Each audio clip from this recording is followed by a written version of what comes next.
Guys நாங்கள் 2 பேரும் வெளியே போயிட்டு இருக்கோம். இப்போ வாங்க போவோம்மா. எங்கே போகிறோன்னா எங்கள் தம்பியை தொலைச்சிட்டு வரத்துக்கு போகிறோம்.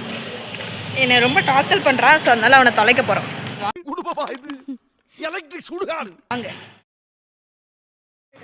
சிக்பேட்டுக்கு ஸ்ட்ரீட் ஷாப்பிங் பண்ணுறதுக்காக போயிட்டு இருக்கோம் with my brother. No problem. அவன் கொஞ்சம் அப்படிதான் ஷை டைப்பு, என்ன மாதிரிலாம் இல்லை. என்னென்ன சொல்றான் பாருங்க, கம்பி கட்டுற கதையெல்லாம் எடுத்து போடுறாங்க. கண்டென்ட் கிரியேஷனுக்கு முக்கியமான விஷயம் என்ன தெரியுமா? எத்தனை பேர் இருந்தாலும் யார் இருந்தாலுமே ஷை ஆகாமல் இந்த மாதிரி ஒரு ஃபோன் எடுத்துகிட்டு பேசிட்டு போகணும். நாங்கள் வந்து சிக்பேட்டுக்கு வந்துட்டோம். ஆனால் எங்கே போனாலுமே லைக் கப்புள்ஸாகவே இருக்காங்க guys. இது என்ன பண்ணுறதுனே தெரியல, ஒரே கப்புள்ஸ் தொலையாக இருக்கும். சாவு சாவும்ல ஒரே கப்புள்ஸ் தொலையாக இருக்குது. எங்கே போனாலும் நாங்கள் எங்கே ஷாப்பிங் பண்ண போகிறோம்.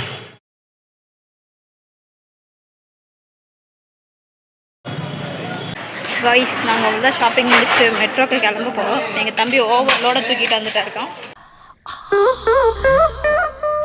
ஏன் சார் அழுகுறீங்க சார்? சவுண்ட் வரலையே சார்? எல்லாரும் என்ன ஏமாத்துறாங்க.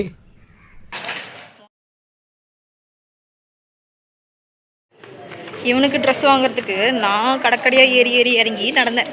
எனக்கு கால் வலிக்குது, இவனுக்கு எதுக்கு வலிக்குதுன்னு தெரில.